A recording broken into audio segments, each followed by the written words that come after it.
Hello, I'm Jeremy Clark, Market Chief Executive Officer at Hilton Head Hospital, and I'd like to welcome you to another edition of our show, Healthy Living. We use this show to highlight the physicians, programs, and services that we offer to help you live a happier and healthy life. We are very proud to have been delivering extraordinary care right here at home for over 40 years. And so, on behalf of the physicians, colleagues, and volunteers at Hilton Head Hospital, I want to thank you for watching, and I hope you enjoy the show.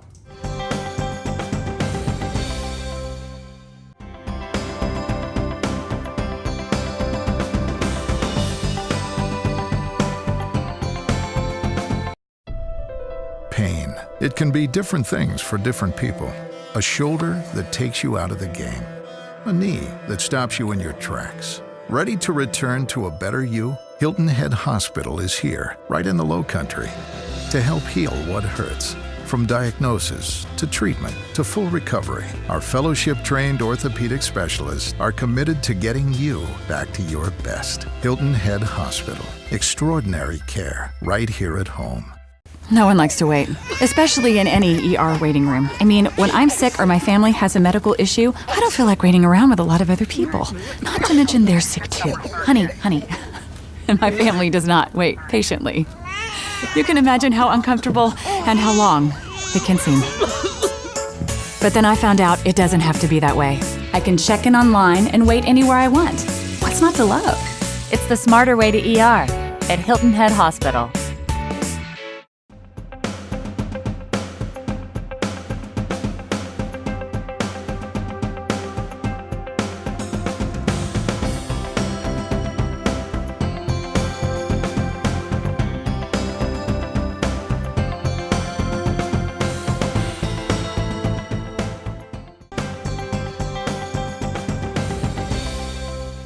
Hi and welcome to Healthy Living. We are here today with CEO Jeremy Clark of Hilton Head Regional Healthcare System, and I want to thank you for joining us today. Thanks. And this is a really important time, I think, to have you on, and we're thrilled that you took time.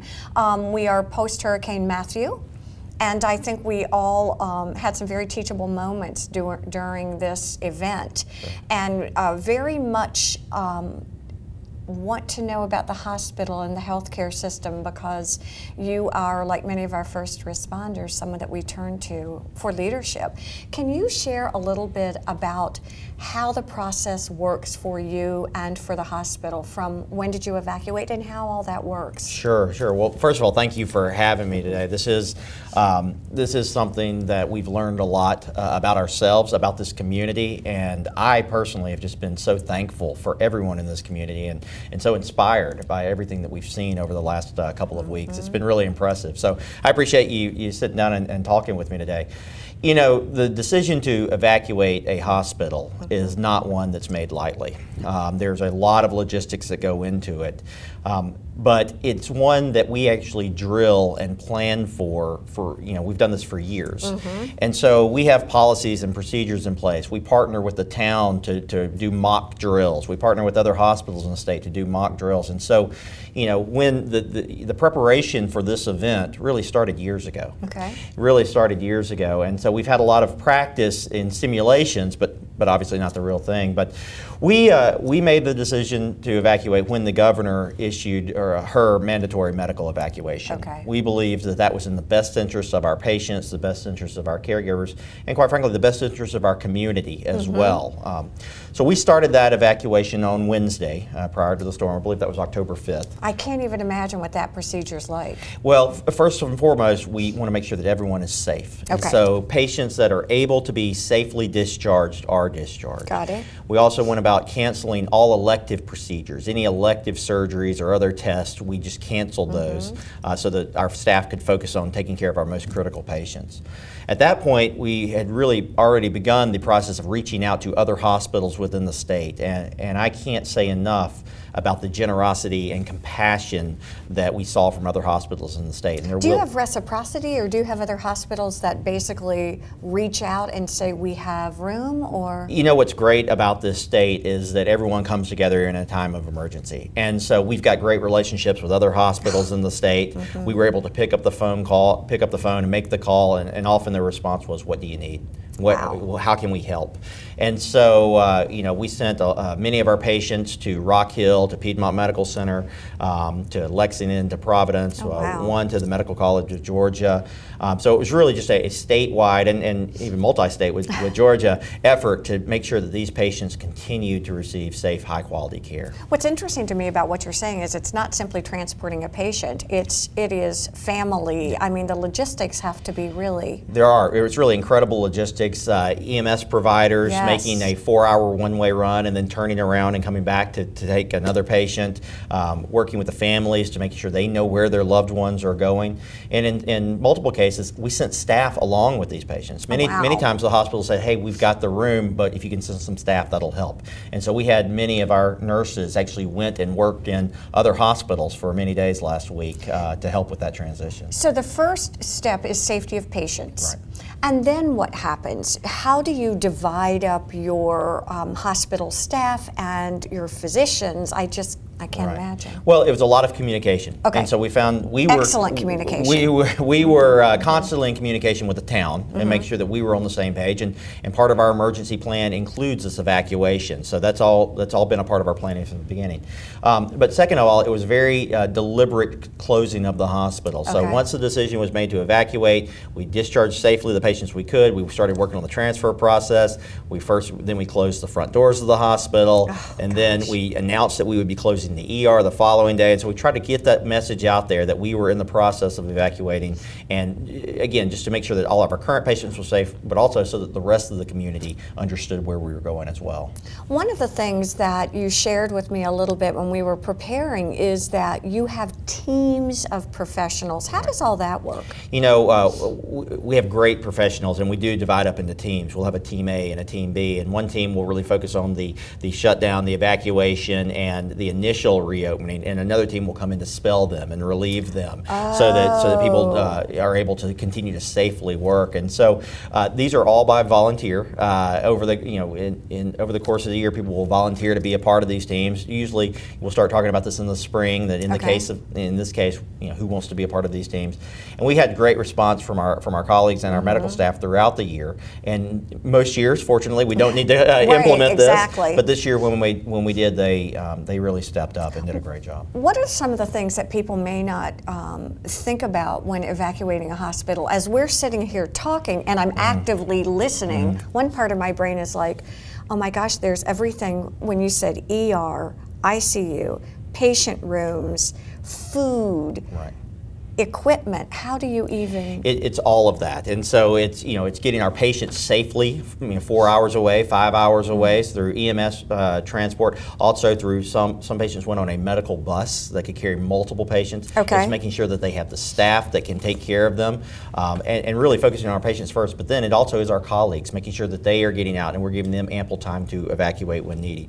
Shutting down the hospital, the power of the hospital, the water, just making sure that all of that's safe, and so that when we are out, the hospital is shut down and others can't be harmed thinking they can come here for safety. When your teams evacuate, are there some professionals from the hospital that stay with first responders, that stay with the town? Sure. The town and many first responders and many members of our team rode out the storm over at USCB, the Hargrave building there. That's where a lot of the first responders were there. Absolutely, and there was just a great camaraderie there really through the storm. And so many members of our team stayed there with them, not luxurious setting. We laughed about that. No, this is not the West, and these are cots. But it was great. It was such a great thing that the college could put on for us and for all first responders to have that opportunity to stay there was really exceptional. It allowed our team to be close, but also safe, which was important. As we're sitting here talking about this national disaster, I'm struck with the way that we're framing this, if you will. And yes, it was tragic and it was a disaster, but listen to the positive things and the teachable moment. I mean, really before the Absolutely. camera started rolling, that's what you were talking about. It is. It's you said the communication with the town was amazing. Right. When you talk about people coming together. The communication with the town was great. The first responders were outstanding. The National Guard were just incredible. Were they? And, Okay. following up with the storm and helping us get back up and running, in addition to all of our colleagues and medical staff who helped us reopen. So it was great to see that camaraderie and that teamwork. And, after the storm now, to see that era of good feeling. Everyone wants us to continue to rebuild and recover and help out others who are less fortunate. And it's great to see that just real sense of community here again. It was always here, but I think sometimes a disaster helps bring it out. It really does. Talking about then after the event, after the storm hit, what happens then? How do you make that initial assessment of the hospital? What happens? How does all that work? Yeah, great question. So the storm passed on Saturday morning. Yeah. And when our team arrived back here to the hospital Saturday, we had no power, no water, and no access to the rest of the community, given all the debris and all the trees Gosh, that I were never even down. thought about that. Okay. And really, again, in conjunction with the town, the first responders, the National Guard, one of the top priorities was clearing a path to the emergency department from the rest of the I never community. thought about And that. so that was really everyone's focus, and we got outstanding. I kind of got chills for that because you don't think about that. I know coming on the island, it was hard to get on, so I never thought Right. about path to here. Well, given that we had to get the ER back up and running, so that our first responders, if they were injured, or if people who stayed were out trying to clean up and recover and were Right. injured, we could take care of them. And so, to go from a situation where we had no power, no water, no access to the rest of our community, to less than 48 hours later, we had opened up our emergency department, and we're staffed and we're able to provide emergent and life-saving care at that point. We're going to take a quick break. Can we come back and will you elaborate on what that really looked like for us? Stay with us. We'll be right back here on Healthy Living.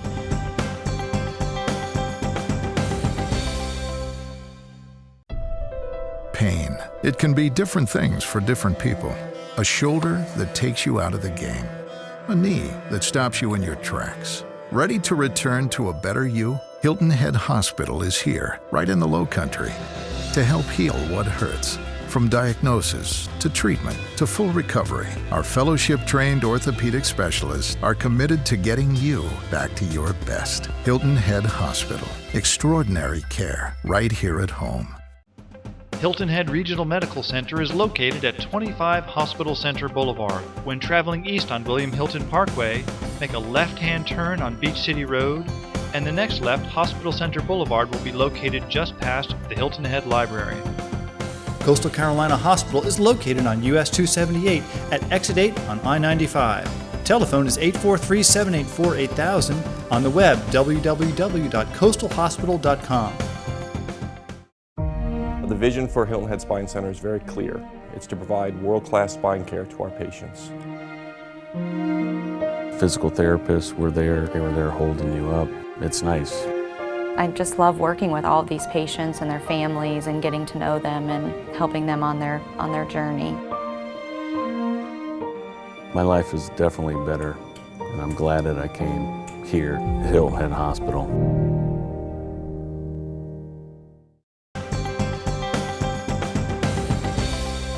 We are back here with Jeremy Clark. We are talking about the hurricane evacuation and the hospital's role in our community and how well they did and what leadership you all provided for us. Right. Now we're talking about coming back from the hurricane, and I'd like to kind of start where we left off. You said that one of the goals was to get the emergency room up and running. Right. Well, that was really our first priority, and in conjunction with the town, getting that emergency department up and running so that we could take care of first responders, take care of people who stayed, and take care of people who we knew were coming back onto the island, back into our community. So, we had great collaboration between our staff and medical staff, the physicians, the ER physicians, working in conjunction with first responders, letting them know that we were open, when we were open, and really bringing up the ER first. Can I even ask you what that looks like? Is it sort of leadership always starts at the top? I mean, so it's you, and then basically you already had protocols and procedures in place, so. Right, well, we had a great team here, Okay. and I cannot say enough about the people who were here during that time. But, you know, again, we've drilled for this. Yeah. We had just shut it all down a couple of days Okay, earlier, and all so we right. had that learning, and there was knowledge that was there. And so we were able to really bring it back up and make sure that we had everything that was ready, so that we would be ready for our first patients coming in. So what happens? What do you need? What's needed to get the emergency room open? Were you anything that surprised you or would surprise us? You know, we said from the beginning that we had good plans and great people. Yeah. And so we had plans for evacuation, we had plans for reopening, and we felt very confident in those plans. Okay. But we knew that certain things would happen that we weren't ready for. Well, my gosh, yeah. For example, you couldn't get on the island. Right. Things like that. Uh-huh. Things like, you know, having challenged by water and challenges with power. But that's when the great people kick in. And the leaders that we have in this organization, the colleagues that we have, the medical staff leaders, you know, are so passionate about what they do that they were really able to overcome the bumps in the road and make sure that we were open. We said we were going to be open by noon on Monday, make sure that we opened at noon on Monday. Oh, wow. There were challenges out there. There were things that weren't perfect, Right. but we managed through them, and we were able to open up care for the community again. Does the hospital have backup power? We do, and we had some backup generators come in here in the first few days after the storm. We work with our parent company, Tenet, who provides incredible resources, and that's one of the things that we're able to help provide is our massive backup generators, also helping us with some water as well. So from a protocol point of getting the hospital, emergency room is #1 priority. Right. Once that happens, at what point do you begin to kind of operations as normal? Sure, it was the ER was our first priority, but after that we wanted to be very deliberate as we opened up the rest of the hospital. And first and foremost, we wanted to make sure that we could create a safe environment to provide patient care. That was first and foremost. Well, because we all know there are things that we don't know until we try to turn it on. And bringing back a hospital, Yeah. you run into those. But first was the emergency department. After that, we brought back our cardiac cath labs and operating rooms to offer certain services, emergent services then. That happened on Tuesday. On Wednesday, we started opening up some of our inpatient units. And by Thursday, we had opened up all of our inpatient units, and we're about, probably I'd say 95% back to normal. And by Friday, we were completely back to our normal operations. Now, when do your patients come back? Great You're waiting for that one. Great question. And because we had kept in touch with them, we had set one of our colleagues up to actually visit the patients in their hospitals that they were at. We started bringing them back on Thursday. Thursday after the storm, when we felt like we could safely provide patient care again. We started bringing them back, and then by Friday night, almost every single patient that we had evacuated who had not been discharged yet and was appropriate for travel and transport was back in our hospital. You know what's interesting, again, subsequent to this event and to the hurricane, chainsaws, for me at least, have become common sound. And I wondered what challenges are presented to the hospital now with this additional traffic and you know, all kinds of things going on. Yeah, it's a great point. There is additional traffic. There are more people outside working with chainsaws, working on waging roofs. war, Some people that may not be experts in this field as well. So we have seen an increase in those type of emergency room visits from people being injured during the cleanup. But again, our staff and our physicians were ready for that. We were expecting that. We were expecting more snake bites, which we really haven't seen that many of. Which is interesting. Yeah, I wondered about electrical burns and right. things like that from wires. Have not seen that many of the much more common orthopedic issues, falls, fractures, things like that. People trying to do a little too much on their own. I just think it's an amazing thing. All right, moving forward. Okay. Now what? What have you learned? What do you think the hospital? Would there be changes? Are you pretty proud? I am very proud. Okay. First and foremost, I'm proud of our people. They really stepped up from the beginning. Again, number one priority was creating that safe environment. Yes. Safe environment for our patients, but also safe environment for our colleagues and medical staff. And after that was created, it was then how soon can we safely open back up the hospital and which department? Right. So I could not be more proud of our colleagues, of all of our colleagues, those who who were here during the storm, those who helped evacuate, those who helped us reopen, those who maybe were not a part of that but came back in fresh and strong and are ready to provide patient care again. So one of the things that Hilton Head Hospital has always prided itself on is being part of our community, and I think one of the things that you state is, again, going back, and I don't mean to keep reiterating this, but I think it's really important, the communication that you had with the town and the community. Right. I mean, that's a big thing. And do you find that the protocols and the things that were in place served you all very well, both for the community and your? I think so. I think so. You know, we had a direct line with the town during all of this, and we're working in conjunction with them. And I feel like we communicated well externally, but also Yes. really strongly internally. So we have a system whereby all of our colleagues can get updates, and we're getting updates on a daily basis along with our medical staff. So we've heard a lot of good feedback from that. So that was a lesson learned on something that worked and potentially could even be expanded. See, that's what I wondered, if you all have, you know, you take what experience you have and then say, okay, wow, this was great, we give this an A+, but we're going to go even further. But here's how we're going to do better next Yes. time. No, that's absolutely it, and we'll continue to debrief and figure out, you know, what worked really well. Okay. And what worked well, but we could still do even better. What was unexpected that now we have information for. Well, it is always a treat to corral you. And unfortunately, I'm sorry we had to do it for the hurricane, but again, the teachable moments and the things that again, call us a community. We're really proud to have you here and have the hospital here. We're very lucky. We really are. We want to thank all of you for joining us here on Healthy Living. Have a wonderful week. Take care. Bye-bye.